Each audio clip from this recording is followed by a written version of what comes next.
চলেছি মোহনবাগানের আইএসএল স্কোয়াডের ব্যাপারে। একদম। আর যদি আমরা মোহনবাগানের আইএসএল স্কোয়াড দেখি, মোহনবাগানরা আগের বার আইএসএল শিল্ড চ্যাম্পিয়ন, মোহনবাগানরা ডুরান্ট কাপ চ্যাম্পিয়ন ছিলেন, এবার হেরে গেছেন নর্থ ইস্টের কাছে, বাট মোহনবাগান এবার একটা খুবই ভালো দল বানিয়েছে। একদমই, অ্যাটাকটা যতটাই মানে একদম ডেঞ্জারাস লাগছে, ডিফেন্স মনে হচ্ছিল যে খুব স্ট্রং হয়, বাট সেটা কিন্তু ডুরান্ট কাপে দেখা যায়নি। সলিডিটিটা নেই আমার মনে হচ্ছে ডিফেন্সে, কোথাও একটা খামতি আছে। যদি আমরা পুরো ডিটেইলড স্কোয়াড দেখি তাহলে মোহনবাগানের কাছে গোলে বিশাল ক্যাত আছেন, তারপরে মোহনবাগানের কাছে ডিফেন্সে অপশনস মোহনবাগানের কাছে অনেক আছে, যেমন সুমিত রাঠি আছেন মোহনবাগানের কাছে, তারপরে দীপবেন্দুর মতন প্লেয়াররা আছেন, টমি আলড্রেড, অ্যালবার্টো রড্রিগেজের মতন প্লেয়াররা আছেন, সুভাশিসের মতন প্লেয়াররা আছেন। তো মানে ডিফেন্স আছে। আর মিডফিল্ড হচ্ছে যে পজিশনটা, যেটা আমি সবচেয়ে বেশি ইন্টারেস্টেড এই দলটা দেখার জন্য। মিডফিল্ড হচ্ছে অল ইন্ডিয়ান মিডফিল্ডার মোহনবাগান। এবার যদি আমরা দেখি দীপক টাংরি আছে, ছাপা আছে, ছাপা আছে, আপুইয়া আছে। ইন্ডিয়ার যে মানে বেস্ট মিডফিল্ডার আমি বলবো ব্র্যান্ডনকে ছাড়া সব এই টিম। নিশ্চয়ই নিশ্চয়ই, মানে এটা মানতেই হবে, এটা না মানার কোনো জায়গা নেই। হ্যাঁ, আরেকটা জন জিকসন, সেও এই টিমে নেই, বাট জিকসনও খুব ভালো মিডফিল্ডার। আর পেট্রাডসকে যদি অ্যাটাকিং মিডফিল্ডার হিসেবে যদি খেলায় তো ও তো আছেই। আর Greg Stewart, of course Greg Stewart আছে। তো মোহনবাগানের দল নিয়ে কোনোই কথা হবে না। আর ফরওয়ার্ড লাইনটা তো মানে যতটাই আপনি কম বলবেন ততই ভালো, এত ভালো ফরওয়ার্ড লাইন। সেখানে গ্রেগ স্টুয়ার্টের মতন প্লেয়ার, সেখানে Manvir, Colaco, Jamie Maclaren, Jason Cummings এর মতন প্লেয়ার আছে, যারা ভাবুন বেঞ্চে থাকবেন কেন, যে সবাই তো একসাথে আপনারা খেলাতে পারবেন না। একদম সুহেল ভাটের মতো ইয়াং ট্যালেন্ট আছে, তো যখন যেরকম দরকার তখন মলিনা সেভাবে ইউজ করতে পারবে টিমটা। মানে আমি মোহনবাগান আর ইস্ট বেঙ্গল স্কোয়াডের দুটো যদি আমি বলি, একটা হচ্ছে সুহেল ভাট আর ওইদিকে হচ্ছে ডেভিড, মানে এই দুটো ইন্ডিয়ান স্ট্রাইকার, এদের উপরে যদি ইন্ডিয়া জোর দেয়, ইন্ডিয়া ফিউচারে একটা খুব ভালো নাম্বার 9 পেতে পারে। একদম, গোল স্কোরারের দরকার, আর এদের দুজনের মধ্যে সেটা একজন হতে পারে। সেটাই। আর যদি আমরা প্লেইং 11 দেখি, প্রথমে আমাদের ভাবতে হবে মোহনবাগান কি লাইন আপ নিয়ে যাবে। যদি আমরা যেটা এক্সপেক্ট করছি, মোহনবাগান যদি 3 ব্যাক লাইন আপ নিয়ে যায়, তাহলে 3 জন ডিফেন্ডার। আপনি বলুন। আমার মনে হয় অ্যালড্রেড, যদি দুটো বিদেশি ডিফেন্ডার খেলায় তাহলে অ্যালড্রেড, রড্রিগেজ আর সুভাশিস। নিশ্চয়ই। আর গোলে তো বিশাল ক্যাচ ছাড়া কেউ হতেই পারে না। একদম, বিশালের কন্ট্রাক্ট এক্সটেন্ড করা হয়েছে 2029 অবধি।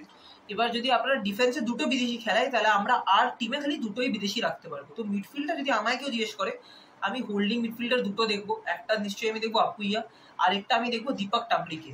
একটু অ্যাডভান্স রোলে খেলবেন সাহাল, আর তার সাথে ওনাকে সাপোর্ট দেবেন অনিরুদ্ধ থাপা, আর মাঝখানে খেলবেন Apuia.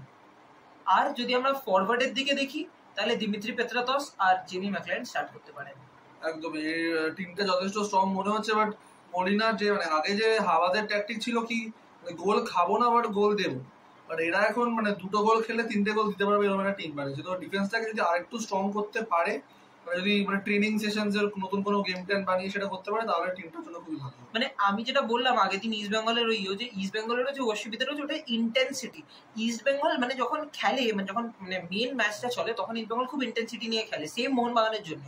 But Mohun Bagan R east বেঙ্গলের একটা জায়গাতে সিমিলার ইস্যু আছে, যে ওদের ডিফেন্সিভ কোঅর্ডিনেশনটা ইস্যু আছে, আর ওদের ল্যাক অফ ইন্টেন্সিটি, মানে একটা টাইমে পরে ওরা প্লেয়াররা স্লাগ অফ করে যায় যে আমরা আর খেলবো না টাইপের। একদমই, কাউন্টারে অনেক সময় দেখো সবাই উঠে আসছে, তখন মেইনলি কাউন্টারে গোল খেতে পারে।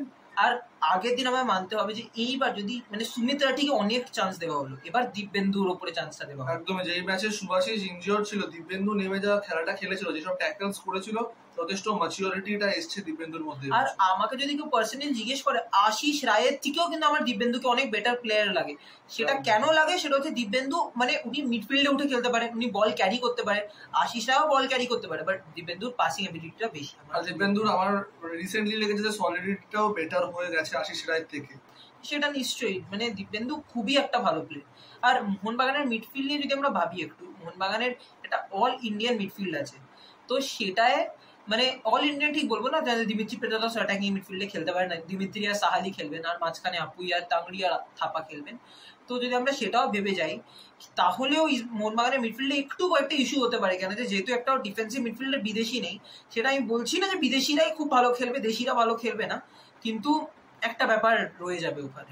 একদম, যেটা মিডফিল্ডের সবচেয়ে বড় পজিটিভ সেটা হচ্ছে থাপার নতুন একটা যে 2.0 থাপার বেসিক্যালি আমি বলবো। সত্যি এই লেভেলের গোল স্কোরিং অ্যাবিলিটি থাপাকে এই ছকে আগে দেখা যায়। সত্যি থাপার মানে যে লং রেঞ্জের এফার্ট, ওনার পাসিং রেঞ্জ সব চেঞ্জ হয়ে গেছে, উনি যা ব্র্যান্ড অফ ফুটবল খেলছেন ওটা সত্যি দারুণ।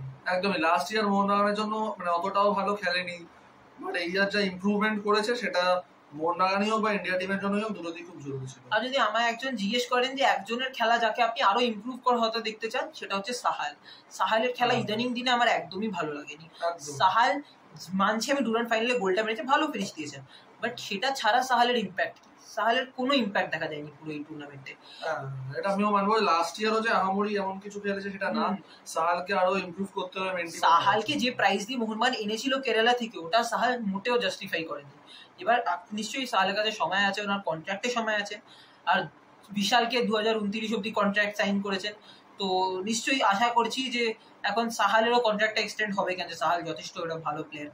এবার যেটা ব্যাপার দেখতে হবে যেটা আমাদের, সেটা হচ্ছে জেমি ম্যাকলারেন আর জেসন কামিংস এর পারফরম্যান্স। প্রথমে দেখতে হবে ম্যাকলারেন আইএসএল স্টার্ট করে কিনা। ডুরান্ডে একটা ম্যাচ খেলতে পারেনি, বাট এখন ট্রেনিং সেশনসে দেখা যাচ্ছে ওকে, তো দেখা যাক শুরু করে কিনা। হ্যাঁ, বাট আমার জন্য যদি লাইন আপ আমি শুরু করি, ভাবুন মুম্বাই ম্যাচটাই যদি আমি বলি 13 তারিখে ওটা প্রথম ম্যাচ মোহনবাগানের, তাহলে আমি ওখানে জেসন কামিংসকেই দেবো। কেন যে জেসন কামিংস এর একটা অ্যাবিলিটি আছে, মুম্বাইয়ের এগেনস্টে গোল মারা। উনি মুম্বাইয়ের এগেনস্টে অনেক গোল মেরেছেন, তো আমার মনে হয় যে হ্যাঁ, মুম্বাইকে আমরা একদমই ছোট করছি। মুম্বাই যথেষ্ট একটা ভালো টিম, ভালো ব্র্যান্ড অফ ফুটবল খেলেন, আর মুম্বাই অফকোর্স আইএসএল এ যথেষ্টই ভালো খেলেছেন লাস্ট 4-5টা বছর ধরে।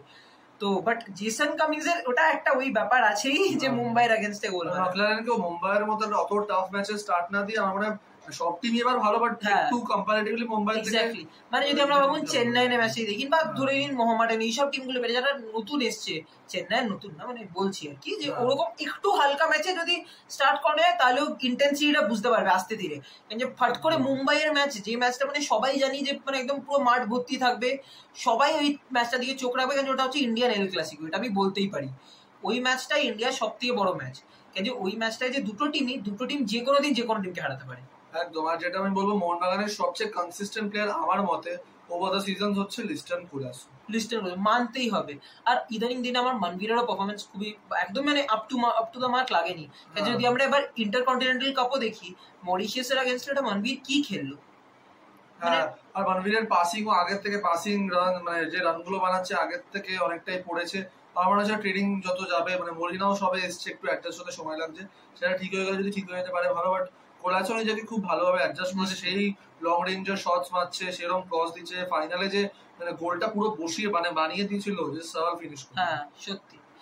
আর যদি এইবার জিজ্ঞেস করি আমরা, মানে মোহনবাগানের সিজনের প্রবাবিলিটি কি, মানে মোহনবাগান সিজনে কি ফিনিশ করবে, ওনাকেই জিজ্ঞেস করা উচিত, উনি মোহনবাগান ফ্যান। আমার মনে হয় সেকেন্ড থেকে ফোর্থ এর মধ্যে ফিনিশ করা উচিত, কারণ শিল্ড আমার মনে হয় না পাবে, কারণ এবার গোল ডিফারেন্স আমার মনে হয় গোল ডিফারেন্সে এবার খুব বাজে ভাবে মানে স্কোরটা থাকবে, কারণ আগের বার গোল কম খেয়েছে, এবার আমার মনে হচ্ছে মোহনের আন্ডারে গোল বেশি। কেন যে এবার আনওয়ার আলী নেই, হেক্টর ইউসতে নেই। আমি একটা জিনিস বুঝলাম না, হেক্টর ইউসতে লোকেরা এত বলছেন, বাট হেক্টর ইউসতে আর আনওয়ার আলীর জন্যই মোহনবাগান, মানে আমি বলছি না ওদের জন্যই শিল্ড জিতেছে, বাট ওদেরও অনেক ইম্পর্টেন্ট রোল ছিল। একদম, হেক্টরের অনেক মানে আনওয়ারেরও ছিল। হেক্টরের মানে লাস্ট ম্যাচটা ঠিক মানে স্লথই খেলেছিল, but all over the season অনেক ভালো ভালো ব্লক দিয়েছে, ভালো ভালো ট্যাকল করেছিল। বাট এবার অ্যালড্রেড আর রড্রিগেজের তো কথা বলতেই হবে, ছেত্রীর এগেইনস্টে যে ট্যাকলটা, সত্যি রড্রিগেজ হচ্ছে এমন একটা প্লেয়ার যিনি ট্র্যাক ব্যাক খুব ভালো করেন। মানে ওই ম্যাচটা ডিরেক্ট 1-on-1 একটা চান্স ছিল, ওখানে ট্র্যাক ব্যাক করে উনি বলটা রিকভার করেছিলেন। একদম, সেখান থেকে বোঝা যায় কোন দরজার প্লেয়ারও। আর তার একটা যেটা বলবো, রড্রিগেজের কর্নার বা সেট পিস থেকে ওর হেডিং অ্যাবিলিটি কিন্তু বিশাল। তাহলে তো নিশ্চয়ই আশা করছি ভালোই হবে। আপনারা সবাই আইএসএল দেখবেন, 13 তারিখ দিয়ে শুরু। মোহনবাগানের প্রথম খেলাই মুম্বাইয়ের এগেনস্টে সল্ট লেক স্টেডিয়ামে, প্লিজ যাবেন, মাঠ ভরিয়ে দেবেন। এখনো কয়েকটা টিকিট খালি আছে বুক মাই শোতে আমি দেখছিলাম, তো প্লিজ যান, মাঠটা ভরান। আর আপনাদের যদি এরকম ভিডিও দেখতে ভালো লাগে তো প্লিজ লাইক অ্যান্ড সাবস্ক্রাইব করবেন, আর প্লিজ নোটিফিকেশন বেলটা দাবিয়ে যাবেন। Thank you.